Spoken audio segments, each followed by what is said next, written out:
வணக்கம் சுட்டீஸ். நான் தான் உங்களோட ஜீபும்பா பேசுறேன். நீங்க எல்லாரும் எப்படி இருக்கீங்க? இன்னைக்கு நான் உங்களுக்கு ஒரு நல்ல கதை சொல்றதுக்காக வந்திருக்கேன். அந்த கதையோட பேர் என்னன்னா கண் தெரியாத தாத்தா. இப்போ நம்ம கதை கேட்க போலாமா?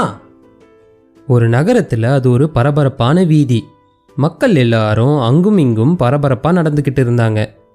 அப்ப அங்க ஒரு வயதானவர் கண் பார்வை இல்லாம பிச்சை எடுத்துக்கிட்டு இருந்தாரு.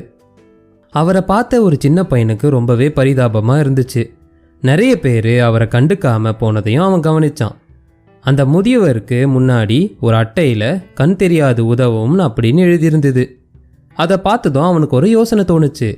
வேகமாக அந்த தாத்தா கிட்ட போய் அந்த அட்டையை எடுத்து ஏதோ எழுதினான். அந்த தாத்தாக்கு தன்னோட அட்டையில் யாரோ என்னமோ எழுதுறாங்கன்னு உணர்வு வந்தது. கொஞ்ச நேரத்துக்குள்ள தன்னோட தட்டு நிறைஞ்சதையும் அவர் உணர்ந்தாரு. பக்கத்தில் இருந்தவர்கிட்ட என்னோட அட்டையில் இப்போ என்ன எழுதியிருக்குன்னு கேட்டார் அந்த தாத்தா. இது ரொம்ப அழகான நாள், உங்களால் பார்க்க முடிகிறது, என்னால் முடியாது அப்படின்னு எழுதியிருக்கு தாத்தான்னு சொன்னார். இதை கேட்டு அந்த தாத்தா ரொம்பவே சந்தோஷப்பட்டார்.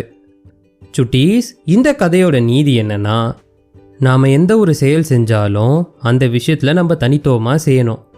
அந்த தனித்துவம் தான் உண்மையான பலம். அவ்வளோதான் சுட்டீஸ், இந்த கதை இதோட முடியுது. இந்த கதை உங்கள் எல்லாருக்குமே பிடிச்சிருக்கோன்றதை நான் நம்புகிறேன். இதே மாதிரி ஒரு நல்ல கதையோட நான் உங்களை சீக்கிரமாகவே சந்திக்கிறேன். அது வரைக்கும் உங்கள் ஜீபும்பா கிட்ட இருந்து டாடா பாபாய்.